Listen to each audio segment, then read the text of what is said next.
It's sunrise here at Marrook Farm, where I spent a few days experiencing the life of a farmhouse cheesemaker. Marrook Farm is set on the picturesque Bulga Plateau, 750 metres above sea level on the mid-north coast of New South Wales, Australia. The farm is owned and run by David Marks and Heidi Folding, both Demeter certified farmers with a strong commitment to organic and biodynamic practices. They've lived in the area for over 20 years and on Marrook Farm for 6. David and Heidi make beautiful yogurt and traditional Swiss-style mountain cheeses. And it all starts with these lovely ladies here. We started off with an Ayrshire herd. It's a Scottish breed. The Ayrshire's have got really small fat globules. It's really good for making cheese. And we've gone away from them a bit and we've mixed them with Swedish and Danish Reds, and it's actually a breed called Aussie Reds. You would have seen a few Friesians in there. They're actually Friesian Jersey crosses, and there's a straight Jersey in there. We've got about 80 all up. We're only milking about 38 at the moment, and I'd probably like to get it back up to about 60 and leave it there. I don't want to be any bigger for the simple fact that I like being hands-on, so if you get too big, I'm going to be in an office running the whole thing, Not out with you girls. Yeah, not out with the girls, which is what I like, and making cheese. I learned pretty quickly that there's no free rides at Marrook Farm. When David said he'd put me to work, he wasn't joking. Here we go. Typically we start 5 o'clock in the morning all year, milk the cows. Hopefully we've got milk and finish 7:30. If it's cheese making day, we make 3 days a week. We want to get the milk up there and inoculated with bacteria. I'd have a real problem with just buying milk in and then making cheese. I wouldn't mind so much with yogurt because you obviously don't have the connection with yogurt, but the type of cheese we make, you actually live with it for a long time washing them. And so for me, it's really important that we produce the milk, and also I can get the quality I want because I know the pasture the cows are on and things that I think are really important for making cheese. Hello, Georgia. She was born yesterday, Ali. Yesterday? Yeah. So we've got a future cheesemaker. I think all so, ready to go. Yeah, she's a little heifer. And what breed is this? So this is, we call them Aussie Red. We actually started out with the Ayrshire herd. That's her mum. You can hear bellowing in the background. What a kitty. She is cute. She might be so cute in a few months. Come on, go back to mum, girl.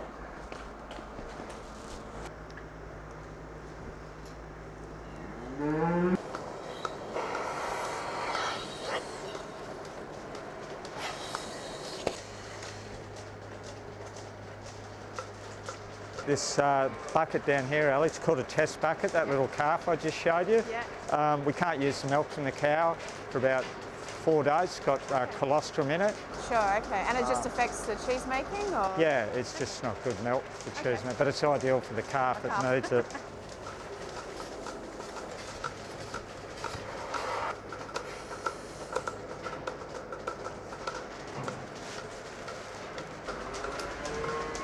So I have to take these off? Yeah, they can all come off.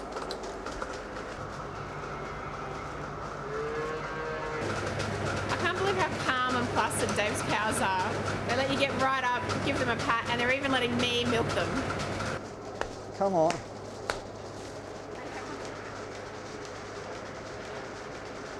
They've all become prima donna movie stars. Oh, right. They want to make sure they get the right angle. Yeah, look at this. Yes. Come on. All right, so the milk's coming out of the cows at roughly 37 degrees. And we've got to cool it then, because we're not using the milk straight away. So we cool it in this vat, and then we transport it to the factory.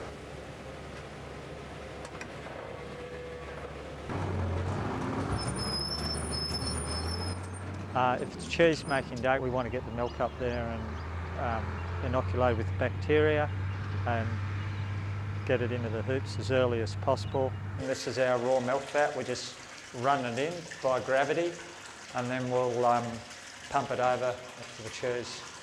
And you pasteurise all the milk for cheese making? Unfortunately, yes, that's the law. Although the bulgur, which is cooked curd, so we actually take it up to 52 degrees. Under the new ANSFA regulations, we think we could comply with not having it pasteurised. I haven't really pushed the New South Wales Food Authority yet about doing that because there's probably a few hurdles we've got to jump through with them, and whether it's going to be worth the effort, I'm really not sure. I mean, I'd certainly much rather make it. We know we've got really clean milk.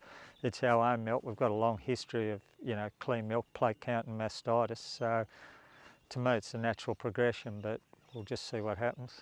We're just about at pasteurisation temperature.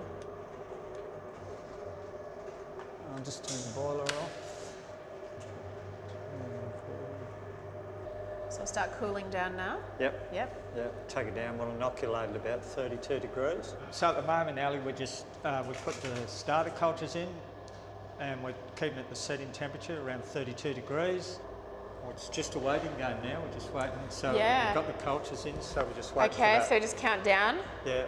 All right. Biodynamics, if you like, is an advanced form of organic. It came out of the impulse of a guy called Rudolf Steiner. You might have heard of Steiner schools. And it basically, from a farming perspective, it's that we want to build the soil up. So we do that by obviously careful management, but also we make a lot of compost, spread that, and we use a biodynamic preparation called 500, which is based on cow manure. So I guess all farmers are interested in animal health, obviously. I mean, that's their basic source, and particularly if you're a dairy farmer, but we're interested in the whole farm as a closed unit, if you like.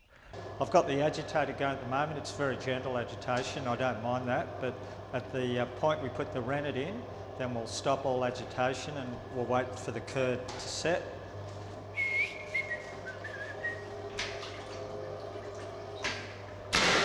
So just working out the amount of rennet we need.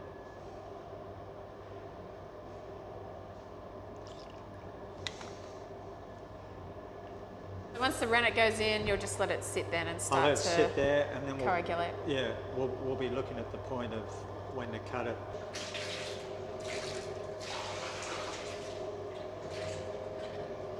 There we go. Rennet in. I'll check it after about 20 minutes. So David, these are traditional wooden moulds that they would have used like in the Swiss Alps. You'd just be able to adjust this to make a bigger cheese if you had more milk, or a smaller cheese each day with the rope. Yep. But David, we're not going to use the wooden moulds today. These are sort of a bit more memorabilia. We're going to use the approved plastic moulds. That's it. But it's the same theory, isn't it? They work the same way. Principle, yep. This is the first time I've ever made a Swiss style cheese, so I'm really excited. And hopefully we'll get underway soon if I can just work out how to sort out these moulds.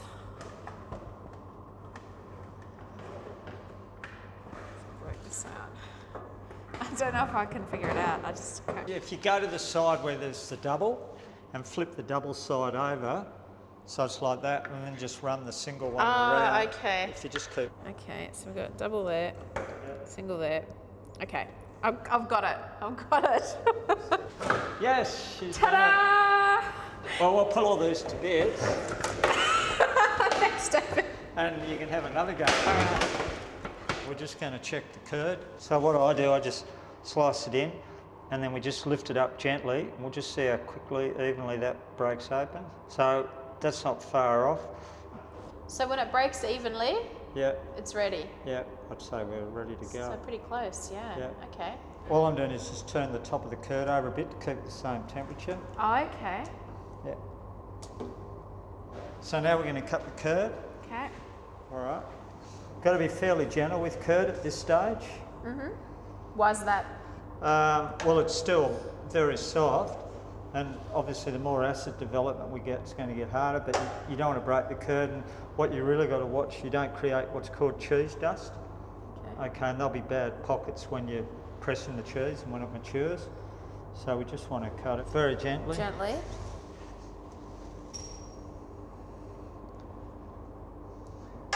So basically from now on till we get the curd out, we're going to be going the whole time. Sure. Action stations. That's it. Cheese action stations. Yeah. Okay. It smells so sweet. Well, it's pretty fresh milk. You don't get much fresher. Yes, you don't. And so this little scoop is a Swiss implement as well. It's called a Keller, and it's specifically developed for cheese making in Switzerland. Okay. You have a go, it's just beautiful to work, like it just fits your hand. Yeah, just keep moving the curd around. Yeah, we want the whole lot starting to move around. Okay, sure. You can see already we're probably smaller than what you would say for feta and camembert. Yeah, definitely. It's already starting to get down. So you can see now we're breaking the curd very small. We want to get the curd as even as possible. You can still see it's quite uneven in spots. Yes. A couple of freshly calf cows, so it's okay. fair bit of butterfat at the moment. Butterfat. Yum. Tasty, tasty butterfat. So we can just have a quick look at the colour, what it's looking like. So we want to be a fair bit smaller, and it's starting to get fairly even.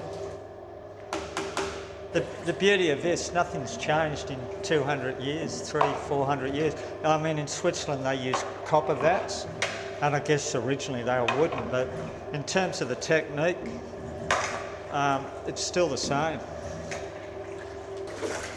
The curd's pretty tough at this stage now, and we're looking for that evenness. There's nothing staring us in the face that's really big.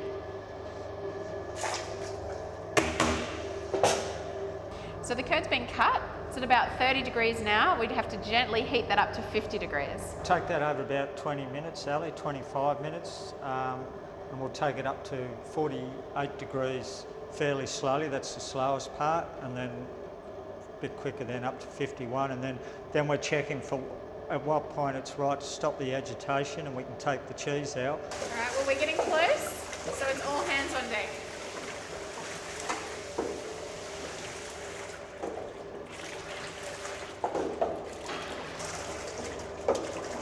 49.6. All close. Can really feel the steam coming up now. We're at temperature. You're going to go around the other side then? Yeah, okay. All right. From here. Slowly.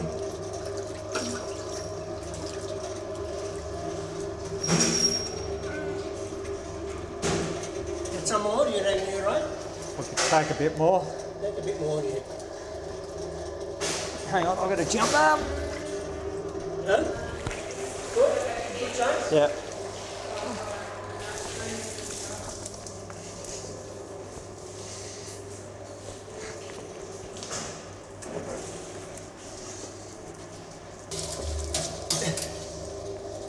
Will be enough, you reckon? Yeah, give me the corner. I'll turn the agitator off now.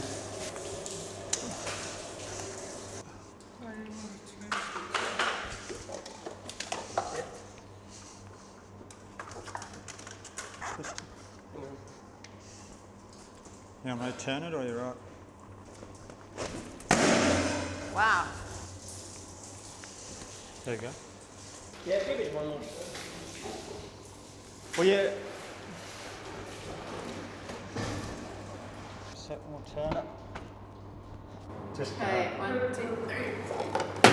Yeah. The pressure. Okay, there we go. Then fold this one in as well. A little bit more. Add on. And up with. And the one. Yeah. There we go. Now you can see it's got a fair bit of shape. Yeah, it's a lot firmer now, isn't it? Yep. Not so floppy. So we've just put all the curd in the hoops. We've turned them once. We'll go to have some lunch because we're all hungry. But after lunch, we'll do washing up. We'll turn them again, and then later on tonight, we'll come and put what we call soft cloths on them, which are much finer than this. Okay. That's how you get the nice finish. The nice end. And then they'll go in the brine tomorrow. Great. Okay. So on Marrook Farm, we make cheese and yoghurt. Yoghurt's our main line.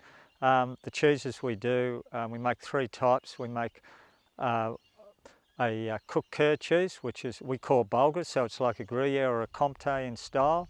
We make a Tilsit style, which we call Brenauer, and we make a Swiss style, which we did call potholes because of all the potholes in the gravel road, but we've now called it Mountain Swiss.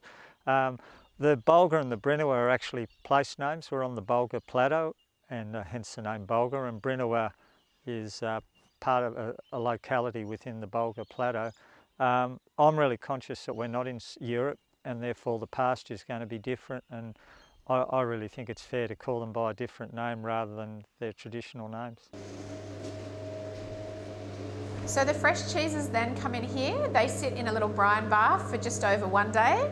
And then they're on these boards. They mature over 6 months, and David brushes them every sort of 3 or 4 days to develop this beautiful, sticky, orange, tasty rind. Just put a bit of salt on it, and then we just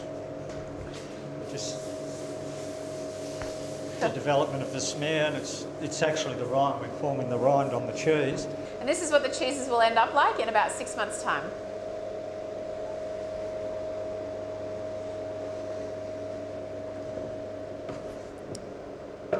Beautiful. Let's actually cut that. You want to take a bit off, right? Yeah, let's carve it up. With the rind on, all right? Rind on, please. Thank you. Oh, yum. It's all worth it, isn't it, when you eat the cheese? All that work? It's nice, isn't it? It's just so smooth and nutty. It's absolutely delicious. It's got a really good flavour in the back of your mouth. The thing I like about these type of cheeses, and really any farmhouse cheese, is if you like the big commercial supermarkets, you eat it, it's in your mouth and it's gone. Whereas these, it's actually a flavour that just keeps growing, and you don't need a lot. I mean, they might seem expensive, but you only need a thin slice like that, and it just keeps growing in your mouth. I just ate my rind because I think it's really tasty, but a lot of people do ask me whether they should eat the rind or not. What's your view there? I reckon it's great. It's perfectly natural. It's a washed rind, and so if I do this, you'll see the smear. We call it a smear. This one here is just a natural rind, so the cheese, when it's first made, it'll get washed every day for 10 days, until roughly 10 days till we get that smear developing. We wash them 3 times a week. Each cheese will like the cheese. Okay. But that's, I mean, you can eat that. Yeah. It's salty because that's what we're washing them with. I mean, that's like a Gruyere I would expect to eat in France or Switzerland. To me, you could, I don't know, well, you're a judge. I couldn't fault that. No. For little operations like ours, and there's a lot of little cheese operations that are starting to spring up in Australia, I think it's really important to keep that quality and to keep those traditions alive. Yeah, like my wife's Swiss, and we like it in those sort of cheeses. To be honest, we're not really big on mould ripened cheeses, so I think I'd have trouble making them, but we really like eating this style of cheese. Me too. Yeah. It's pretty delicious. Well, it's a bit hard to make something if you don't like eating it.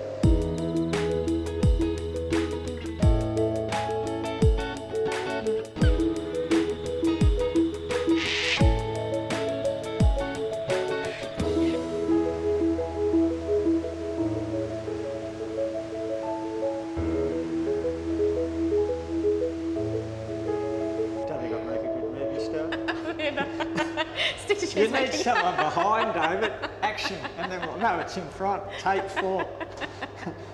We right? Yeah. Action.